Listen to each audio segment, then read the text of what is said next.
Assalamualaikum warahmatullahi wabarakatuh. Welcome back to my channel. So di video kali ini aku mau ngebahas about GERD anxiety lagi. Dan lagi-lagi aku mau jawab pertanyaan-pertanyaan yang belum aku jawab di kolom komentar. Jadi di sini ada 3 pertanyaan. Pertanyaan pertama dari Mas Ajir Kol Taubat. Dia komen di video aku yang madu TC amankah buat asam lambung? Ditanya porsi berapa sendok makan per 2 jam. Ya jadi sekali lagi, kalau aku itu nggak minum madu TC pas kena GERD ya. Aku minumnya sebelum kena GERD. Itu aku minum karena aku pengen naikin berat badan biar bisa nafsu makan aku juga biar bisa nambah, karena aku dulunya itu susah banget makan, apalagi palingan suka yang ya jadi dulu itu aku malas banget makan makanan yang berat kayak nasi. Tapi aku kadang kalau lapar itu langsung makan nasi, cuman paling seringnya itu makan mie. Dan akhirnya aku kena asam lambung ini, kena GERD anxiety, karena tiap harinya sebelum makan nasi pun aku makan mie. Bahkan malam udah begadang makan mie. Dan itu jangan diikuti, yaitu pola hidup yang sangat tidak dianjurkan atau nggak sehat. Dan untuk berapa sendok makan per 2 jam, kalau di per 2 jam aku kurang tahu juga ya. Kalau bisa per 2 jam, bisa, apakah bisa?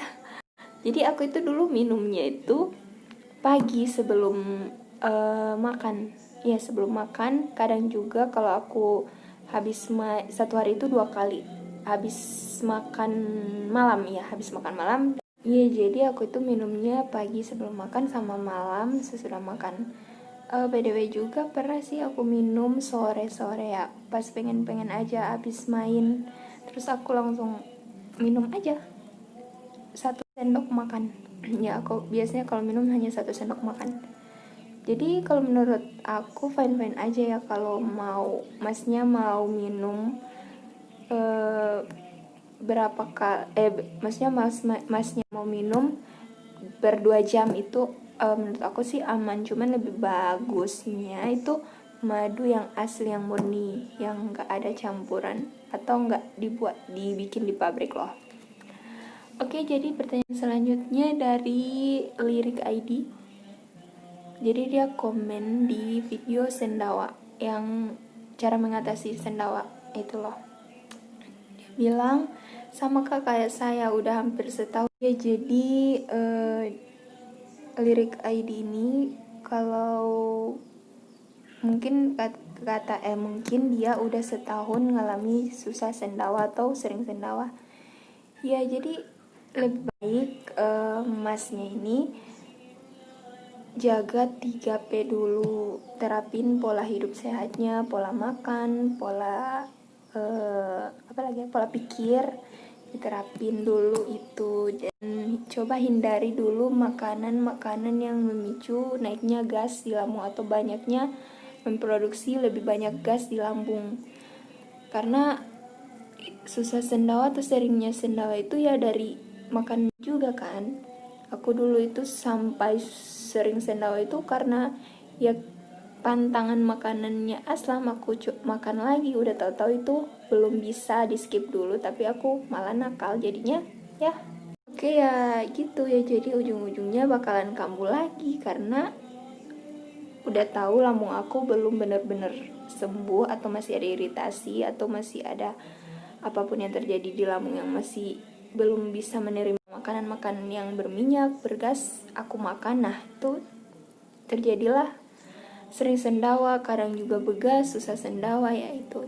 Dan di video yang cara ngatasin sendawa, coba mas terapin ini juga caranya itu loh. Cara mengatasinya itu insya Allah bisa membantu dengan minum air hangat, yang pertama aku biasa lakukan. Terus kalau misalnya kurang mampan, aku biasanya mondar-mandir sambil jalan jinjit, bahkan sampai kadang lompat-lompat dikit biar sendawanya bisa keluar. Ya itu. Oke, pertanyaan selanjutnya dari Haritha Ganim.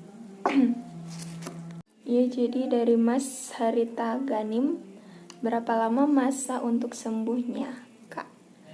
Jadi berapa lama masa untuk sembuhnya GERD itu sebenarnya tergantung dari masing-masing individu, masing-masing dari kita. Jadi kalau misalnya kita nerapinnya benar-benar mau sembuh, niatnya pengen sembuh, coba nerapin 3P-nya itu secara konsisten ya. Karena dengan kita menerapin dengan cara konsisten itu bisa mempercepat proses penyembuhan.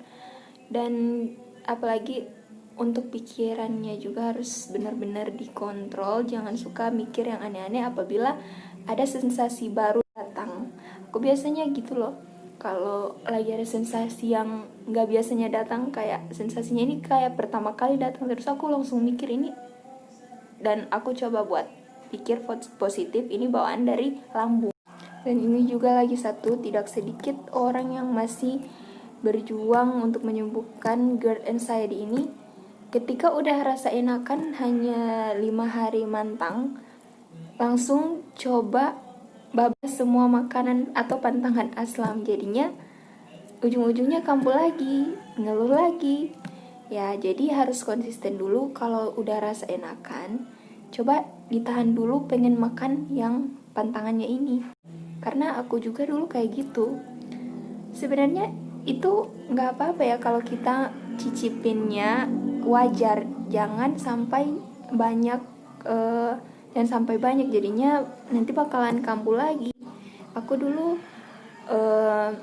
pas udah mulai enakan, aku cobain dikit-dikit aja, itu kayak ayam goreng, kayak pisang goreng ini kering, aku cobain.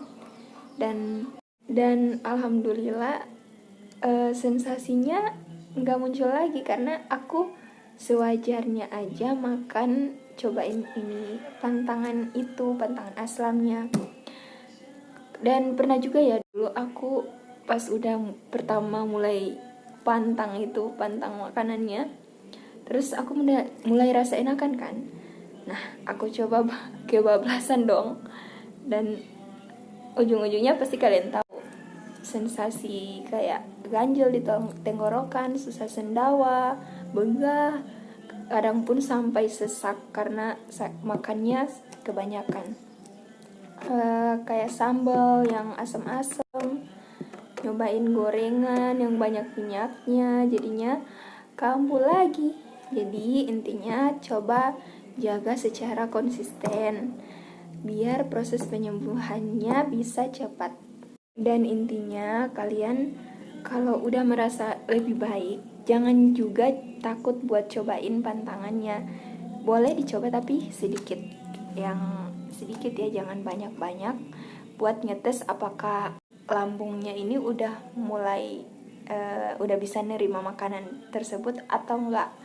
Aku dulunya pas udah mulai tahu ilmunya, kalau kita udah rasa enakan pas saat mantang, terus kita mau cobain pantangan, itu harus dengan porsi yang wajar-wajar aja, jangan sampai lambung kita kaget. Karena pokoknya jangan sampai lambung kita kaget kalau kita makannya kebablasan lagi. Oke? Sampai sini dulu ya videonya. Jangan lupa di like, comment, share, and subscribe. Bye-bye.